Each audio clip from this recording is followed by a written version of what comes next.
Hello, everybody. We want to welcome you to Lebanon Church for Keegan. We're going to chapter 11.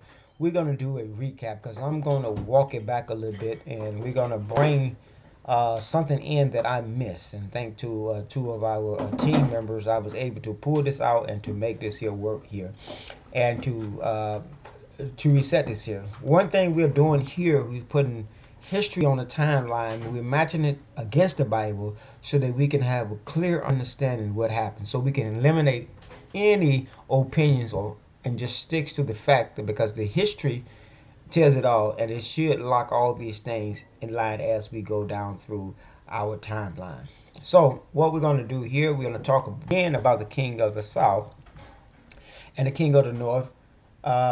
And recently we talked a little bit about the Greeks, and then I just immediately went in and we jumped all the way down to the end where we was talking about the Muslim coming in and doing it. The Muslim didn't come in to after the form of the papacy. And I think the form of the papacy, he brought the papacy part in, I believe, in part of chapter 12. Now, I went over this several times, but I really truly believe this thing comes through Rome, in with Rome, and it might even go down to the first French king, and then come on back out to the end, which would be Napoleon. That may be possible, but for right now, I do understand. The biggest of this is talking about Ptolemy and the war between Ptolemy and the Suder Empire, if I'm saying this right.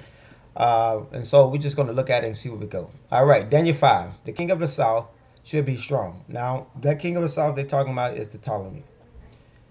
And one of his prince. So we're talking about it's going to start with one, and then he's going to have a prince. And he shall be strong above him, and have dominions, and his dominions shall be a great dominions. In the end of years, he shall journ them. They in the end of years, they shall journ themselves together. For the king's daughter of the what south shall come to the king of the north to make an agreement. So now, what is he talking about this king daughters here? Well, you had Antipater of three, and you had Ptolemy um, had formed some type of alliance here. And what Antipater did was gave him his daughter to marry. So Cleopatra ended up marrying Ptolemy. Okay? And that's where the daughter of him come in. So shall the king of the north make an agreement with him. So that was Antipater making an agreement with Ptolemy here. And she shall not retain the power of the arms. In other words, when they make this agreement, what she's going to do is she's going to double cross her own father and she's going to make a line eventually with Rome. I'm just paraphrasing here to try to get you guys to understand all these things what's going on. Neither shall he stand, nor his arm, and she shall be given up. And they that brought her, and he that begot her, and he that strengthened her in those times. So that is pretty much talking about Cleopatra, and like I said, Cleopatra will obtain a marriage uh, as a type of a covenant between two nations. And that was very common back there. But what Ptolemy was hoping, what Asuna was hoping to do, was Antithesis was hoping that she would go there and make Ptolemy her puppy, so that he can manhandle her. And so this Ptolemy 5 here is where you can read and you begin to pull a lot of all this information and stuff like that. And you'll see how this came in. You'll see Ptolemy's 4, the marriage between, and then you'll see the dynasty that come in here, and it's going to give you all the information. And so basically what happened was, is like as I said, when Alexander the Great lost his life, or he died or drunk himself to death, the kingdom was divided into four parts. There was a whole bunch of infighting within the ranks of the Greeks, and it ended up being combined to two parts. Well, Ptolemy went to Egypt because they liked Ptolemy in Egypt. He became the king of Egypt, which was the king of the south. And again, the king of the north was when Zulu came in and they conquered all this land um, there, and he became the king of the north. And so here's where antithesis come in. that because he was eventually became one of the rulers. Okay, because you have Antiochus 3 and Antiochus 4. You know, the first Antiochus, he wasn't bad on the Jewish people. He kind of let the Jews just did what they needed to do. You know, he was all fighting with the Roman Empire, the Roman legions at this time, and that's how they were. But his successor, the fourth, was the one who came in and uh, um, became a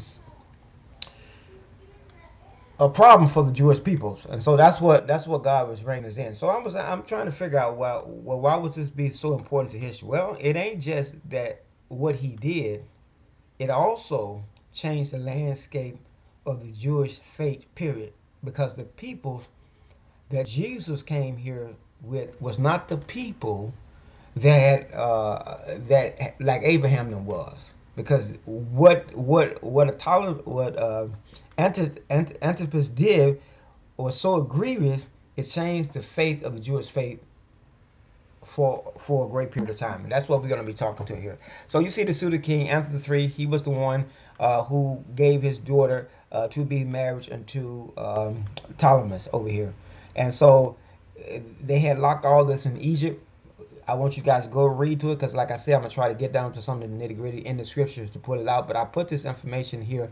You're gonna also see that there's gonna be a Egyptian revolt. That's gonna be a fight on the sea. The Bible is depicting all this here, where Ptolemy and Antiochus the fourth is going to be engaged in this whole battle here. Okay, and I try to give you enough information to bring this all the way down here so you can understand how this thing came about and how it was. And this is exactly what Sister Deborah was talking about.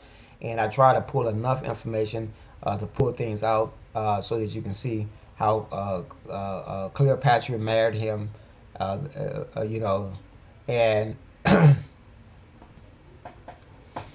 and so you can see how all that went, how they was all locked in here. Okay. All right, here.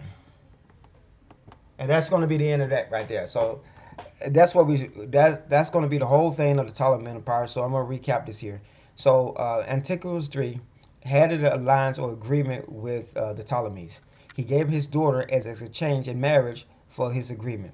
He was hoping that Cleopatra went in because she was a little bit older than him. He was 17 and she was a bit older. He was hoping that Cleopatra would come in and smooth him over and pull him to his side. Again, Cleopatra came in and she made an agreement with the legion. She double crossed her father and made a legion with Rome. And that's going to set up that whole fight in the end when the Romans come in and get this done here. But we back in Daniel 11 here. 7 go reads like this. And out of her branches will be Cleopatra. Shall one stand up in his state, and shall come with a army, and shall enter into the fort of the king of the north, and deal against, and shall prevail.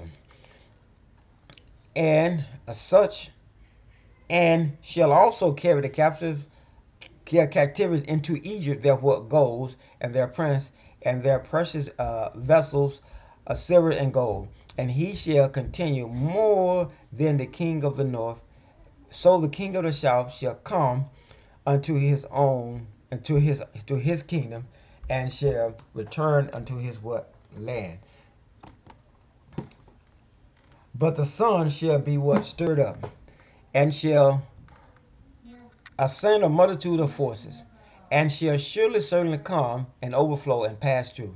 Then he shall return, and he shall store up even to his what forces. And the king of the south shall be moved with choler, and come forth and fight with him, even the king of the north, and he shall set forth a great multitude, but the multitude shall not be given unto his hand.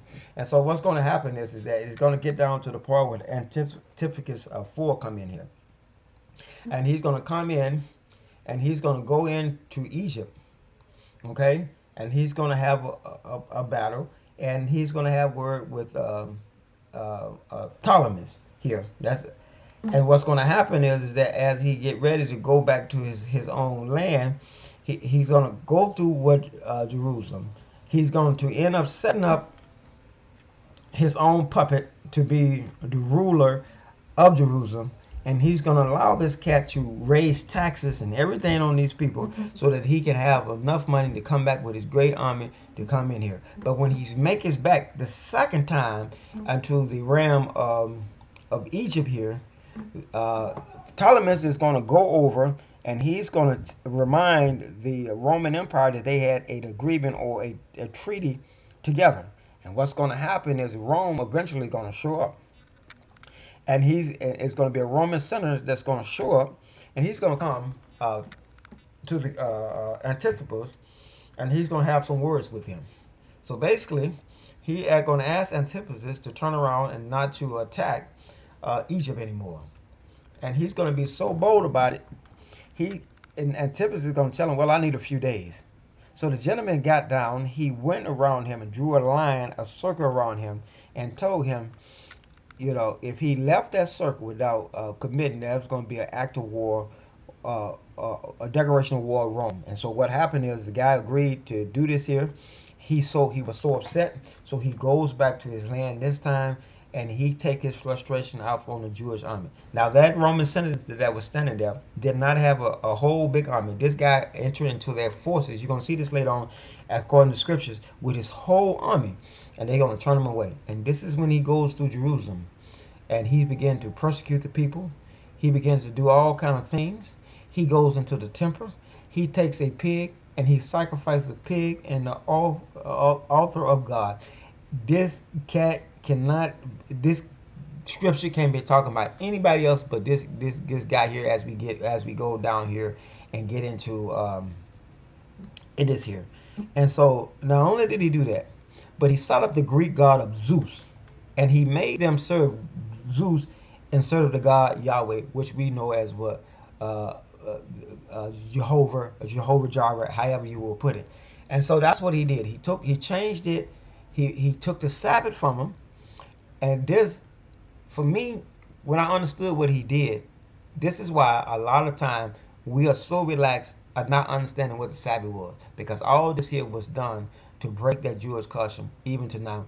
And what happened is even though the Greek, when they lost their power, Rome came into power. They carried a lot of the Greek god and a lot of philosophy from Greek into their culture. And this is why we do a lot of things we do all the way down here. And as God began to show me that it was unbelievable here. All right.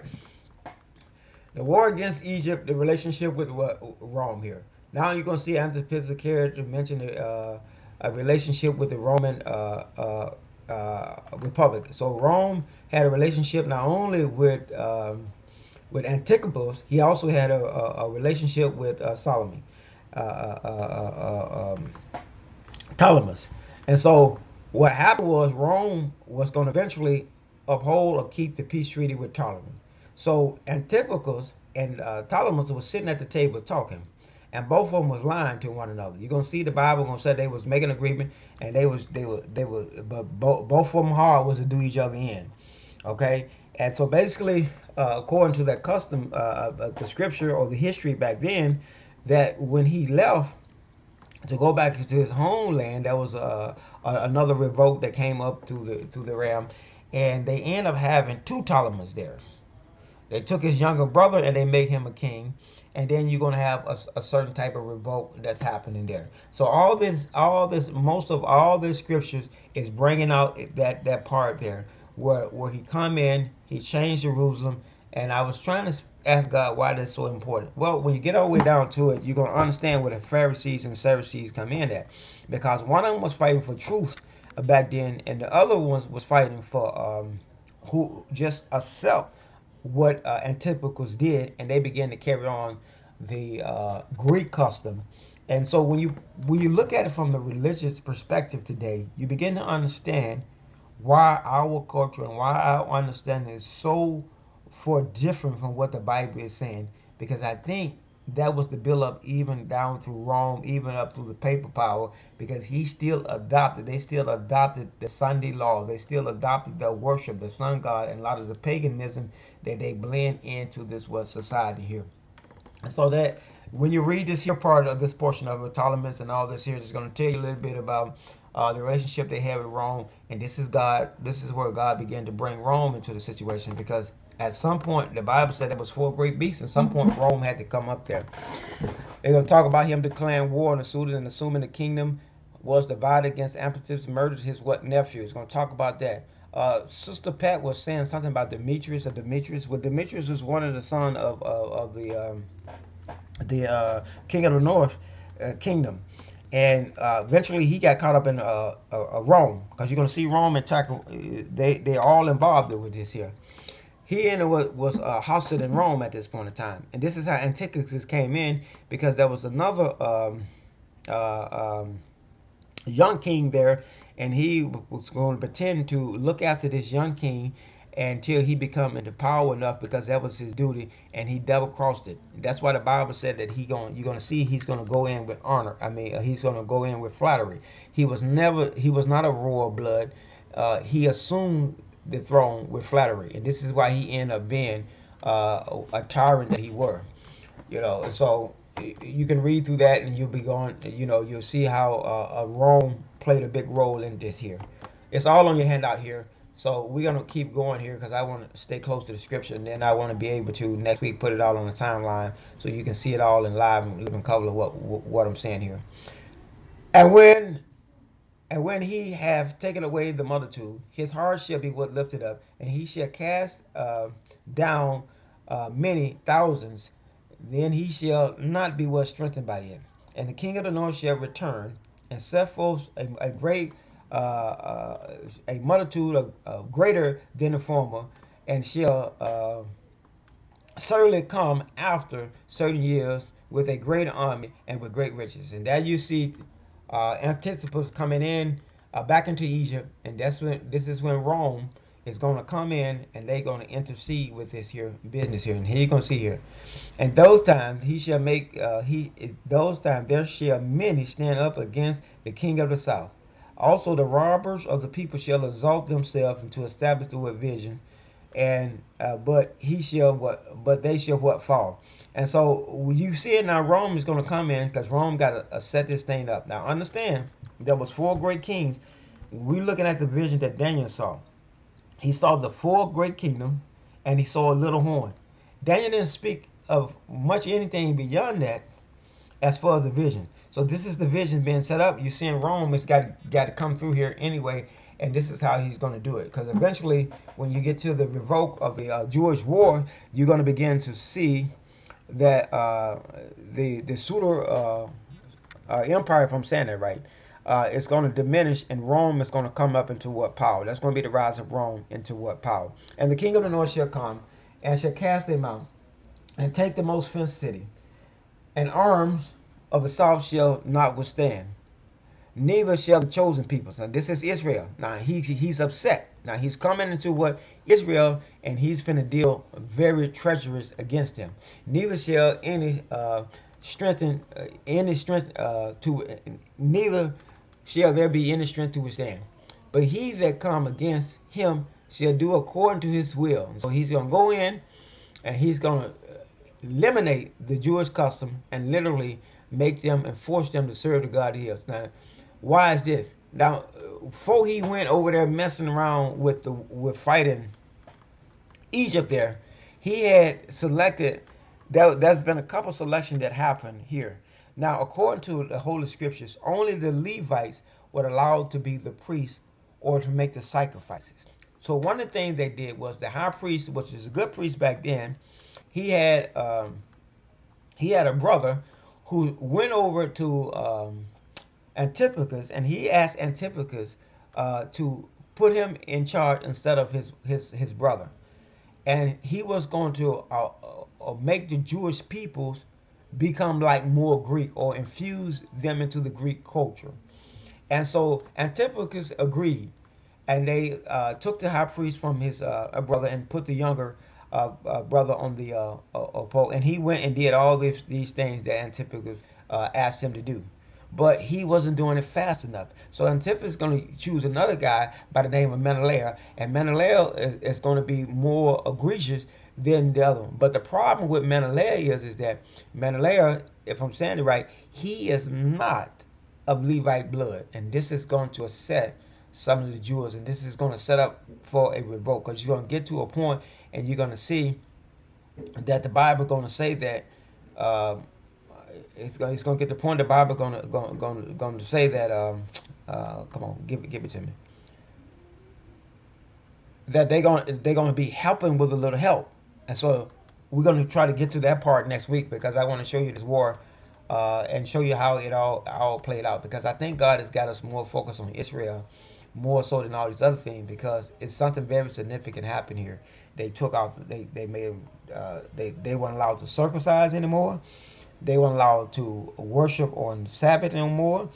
And so some of the Jewish people had a problem with that, and they sat up and they revoked it, and that's going to kick off a whole new series. And you're going to see eventually Rome comes in and they ends the revolt, and they broach the temple, they tore down the temple a second time. And I think what God is doing is he's coming through the end of Greece temple here, and he's bringing Rome into this picture here so that we can see him. And a lot of time we always holler everything is the papacy, the papacy, the papacy. Yes, the papacy have a part to play, but Daniel specifically also talking about what some of the things that's going to happen from Jewish even to what Rome. So he's bringing him in the picture here. Okay, and he shall also set his face to enter with the strength of his whole army and uprights with him. And see, that means some of those people had already decided to accept what this man was doing. Some of the Jewish people converted from what God was telling them unto what he was saying. Now, here's the thing. Now, according to the Bible, this is just the remnant of people that God allowed to get into the promised land in the first time. So these people here was not the ones that God scattered abroad. So these are supposed to have been some of the good people, but yet they're going to come and they're going to turn against God here. All right? And upright with him, and shall he do, and shall give him the daughters of women, corrupting her, and she shall not stand on his what side, and neither shall it be of him. She gonna double. This is Cleopatra gonna come in. You're gonna see she gonna double cross. She gonna double cross her father here. It's gonna be a double cross, and this is where you're gonna see how all this gonna kind of tie in, and you're gonna see how this thing come in, because Antiochus is now, it's gonna be here. He's gonna be doing this thing, and it's amazing all the stuff that he did. I really can't just put all this in, because I'm gonna have to break every little part out to show it to you. We're gonna have to just go through and just really break this down, because so much happened. There's no way I could have possibly put all this together tonight, and I'm trying to get through it the best way I can to try to show you what's coming, because it's just so much of it. After this shall he turn his face to the isle, and shall take many, and we talked about that, and the prince of his behalf shall cause the aversion to cease by him, the aversion to cease by him. Without his own reproach, he shall what cause it to what turn unto him, and he shall turn his face toward the fort of his own land, and he shall stumble, but none and not be found. And there shall stand up in his estate a raiser of taxes in the glory of his kingdom, but within a few days he shall be what destroyed, neither in anger, neither in what battle here. And so here we come in with the rise of Antiochus here. He now you're gonna see he's gonna come in. He's gonna do this thing. I want to put this here, so you can read how he came in here. Now this is not in a particular order. It's just a lot of information that I want you guys to read before we break it down and put it in here. You're gonna start seeing the things like the Hellenized Jews come in, because I want to talk about this very specifically, and so I have to try to give you some information to bring that in. But that's Antiochus during his stay here. And in this state, a vile person shall stand. Now, this is what Deborah was saying. This is the vile person that's going to stand in this state, to whom he shall not give the honor of the what kingdom. So now, he really wasn't supposed to be the king. He wasn't. In fact, he was captive too over in Egypt. And what happened is that they let him go after Demetrius, the one who should be the rightful heir was in hostage over in Rome, because they was always fighting with the Romans here at this time. But he shall come peacefully and tame the kingdom by flattery, and that's what he did. He knew there was a young king. That king was not old enough. He said that he was there. It was his duty to help this king. He was a general, and he double crossed the king. The king come dead, and Antipas became the king.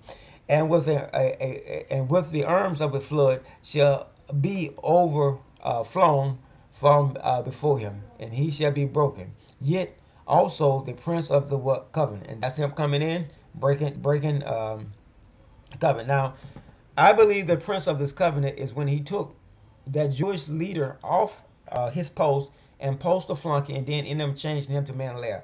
I believe that's the breaking of the prince of the covenant, because only the Levites were allowed to do the sacrifice in the temple. And after the league made with him, he shall work deceitfully. See, this is what he's doing. And he shall come up and shall be strong with a small people. And he shall enter peacefully into the fattest places of the province. And he shall do that which his father had not done, nor his father. So what I was trying to tell you, Antiochus himself, Antiochus III was not, he did not interfere with the Jewish custom. He didn't interfere with the Jewish religion. He wasn't bad, just like the Persian Empire. They really wasn't they wasn't bad kings until the Jewish faith. But he comes in, he set up a new god, he breaks the covenant, he killed people, he slaughtered a pig on the temple of God, and then he put Zeus as their god and made them serve him. So he wasn't going to do anything on his father. He scattered the prey among he scattered among them the prey and the spoils and the riches, and he shall forecast his devices against the stronghold even to the end of time. And he shall stir up the power and have courage against the king of the south with a great army. He coming in there, and the king of the south shall be stirred up with what battle? With a great mighty army, and he shall not stand, for they shall forecast a device against him.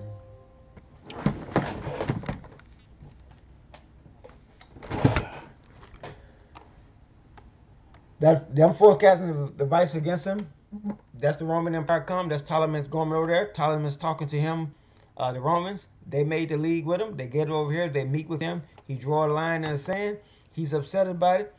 And, and it goes there. And now it's getting ready to go down. He's gonna get ready. He's gonna get angry. He's gonna go in and he's gonna do all this dirt to Israel. He's gonna go against the Holy Covenant here.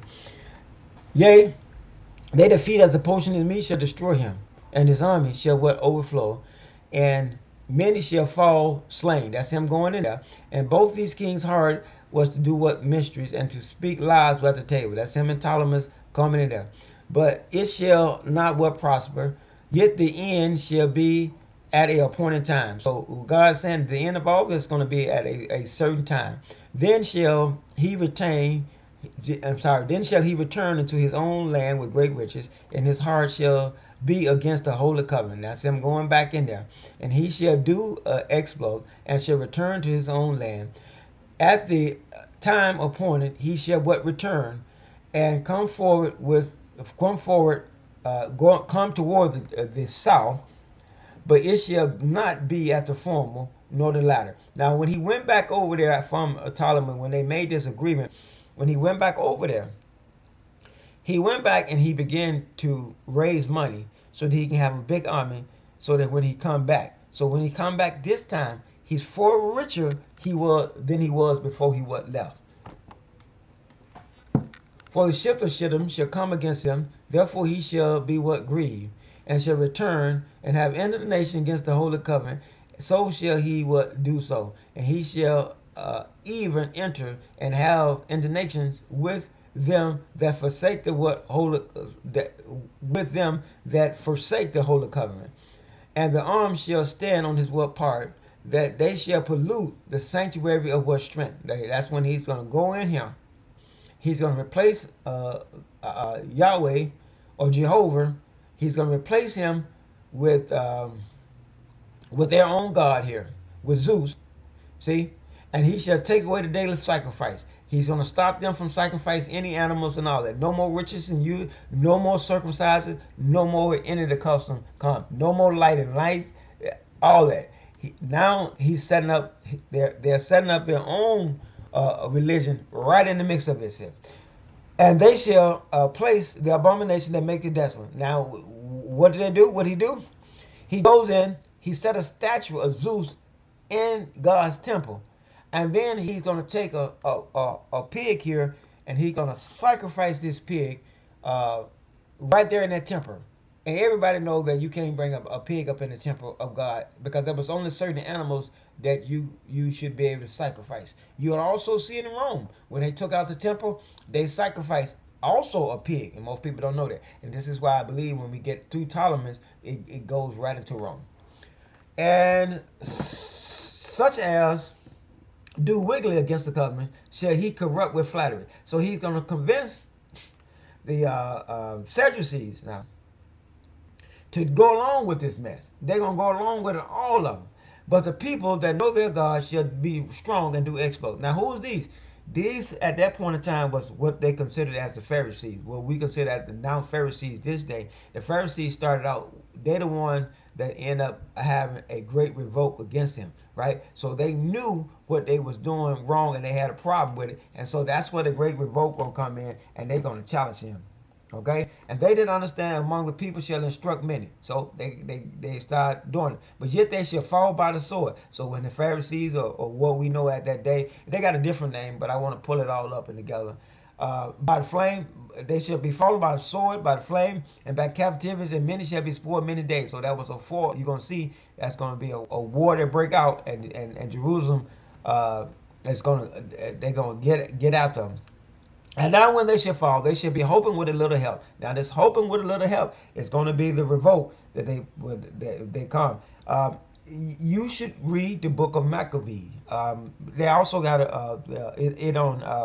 they got a good excitation of the book of Maccabees on YouTube, and you can check out that video, and it's going to fill you in of the great revolt. And they also have another good one when Rome come in. This is how I understood that Rome also, when they made the sacrifice after they took the temple, they also sacrificed a pig after they broke up the temple of God. And the same, and some of them shall understand shall what fall, and to try them, and to what purge them, and to make them of what wipe, even to the time of the what end. And so this thing gonna come all the way down. This persecution gonna go all the way down to the time of the end. It's gonna start there. Now the time of the end, as far as we say, and I'm gonna try to clarify that is 1796. That's what we consider at the time of the end. It's not the end of time, but it's the time of the end, because you're going to also see the paper power come in, and they're going to persecute you for 1,260 days, because it is yet a time appointed. And so he was telling Daniel that's a time appointed. Right here, I want you to read through here. You're going to see here where the Maccabees, that's the priest. You're going to see how this went down. And when you read through this here, you'll understand what happened here. So, like I said, the one priest, when they put Menelaus on the throne, and he went back over to fight Egypt for the second time, that priest took Menelaus off the throne, and he replaced his brother back on the throne. He didn't like his brother, but his brother was a Levite. And when Ptolemy came back through there, and he understood that they had went against his commandment, that set it off. That allowed him to go in and try to destroy all the custom of it. But here's where you're going to find that Jewish resistance that I was talking about. And I try to put a little bit on here so you can see some of the names. I hope the links came up on the pages, so you can click the links and you can go do your back research on this here. And the king shall do according to his will, and he shall exalt himself and magnify himself above every god, and speak marvelous things against the God of gods, and shall prosper till the end nation is what accomplished. For it shall be determined, that shall be determined, shall be what done. Neither shall he regard the God of his father, nor the desire of what women, nor regard any gods. See, now I can't see this being here this I can't see this being I can see this being a Ptolemy here because not Ptolemy but Antiochus here. I can't see that being him because he's out of the God of God. This person who coming in here, he's coming in as a whoever this is coming in as a H's. He ain't regard no God. He ain't doing nothing. He's gonna magnify himself above all. And one of the things that I found in history that kind of matched this, that's that first king that came through France. But in his estate shall he honor the God of forces, and a God whom his father knew not shall he honor with what gold and with silver and with precious stone and with pleasant things. Then shall he do in the most holy with a what strange God. Now, first of all, he's gonna this whoever this king here is. He's gonna first he ain't gonna regard any God, but then eventually he's gonna go in and do strange things with a God. See, so something have to change here, and I just don't believe that we talk about Antiochus here. So, but I'm still trying to pull all this apart and put it on the timeline to bring it on out here. Thus shall he do in the most most strongholds with strange God, whom he shall acknowledge and will increase with what glory, and he shall cause them that rule over many, and shall divide the land for what gain here. And so, like I said, I don't know if we drop down into a different section here when we talk about Ptolemies and all this, because we do know here, even with Rome had served a lot of the Greek gods. You had the god of Hercules, uh, um, the goddess of love, and all these other different things that they had back then. So what I was trying to show you, that what Sister Deborah said about Ptolemy is the only one of the only peoples who's fit this slide in history. It started off with Antiochus III, who was a pretty good king for the Jewish people. He spent most of his time, if you go back, fighting with the Romans. So Rome was already involved back then. And I think God is going to show you what happened. And then you're going to have, when Rome come in here, I mean, when Rome started intervening with it, you're going to see Antiochus IV goes back, and he's going to do all this thing to Jerusalem. And that's going to set up the revolt. Well, the revolt going to last 3 years. After the end of the 3 years of the revolt last here, you're going to see that pseudo empire is going to be broken to a point that it's not going to be existent, and you're going to see Rome rise up.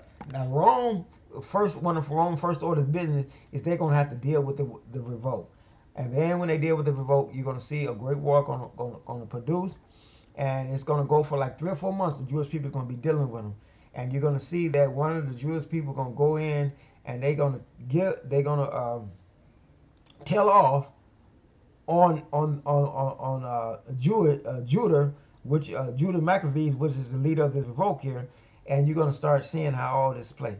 It's one of their own people going to give them up, and it's just going to it just come down to a beautiful thing. So that's the kind of sort of the research that I came up with. I just kind of wanted to admit that because when we look through history, you see when the papacy come up, you're going to see the rise of the Muslim, which is the Ottoman Empire, and it's the exact same thing. You see Napoleon come in. When Napoleon came in, he come in there, and Napoleon didn't have Napoleon was sick of the papal power. He had no regard for any god. They had become an ancient society, and they became an ancient society for 2.5 years. They decided they were going to take the Bible out, have nothing to do with it. That's where the age of reasoning came in. Those things ushered in. But a lot of this stuff is going to be picking back off that very key subject. So I understand why God put it in there now, and I kind of understand where we went with it and what He was trying to say here. So next week I'm gonna clean it up. I'm gonna put it all back on the timeline so you can see how we can draw it in and bring it in so it can make a little bit more sense than they do tonight, because all I've been doing is reading, studying, and doing this, and I just kind of wanted to show you that what they said was right, because it brought everything back in, and it's going to take us down to the Roman Empire. So that's enough for tonight. We can start talking about it and discuss a little bit. I hope I didn't confuse you too much more, but I'm pretty sure Saturday it all will be cleaned up and all night tidy and neat, and all the scriptures will be supported, and our timeline will be add. We're going to add Antichus into that timeline, and we're going to bring that war out even into the Roman war, and then we'll talk about Rome taking to the temple and see how that fit in with what Daniel was saying. So if you like what you're hearing tonight, you can go to LebanonChurchWorldKicking.org. Again, that's LebanonChurchWorldKicking.org.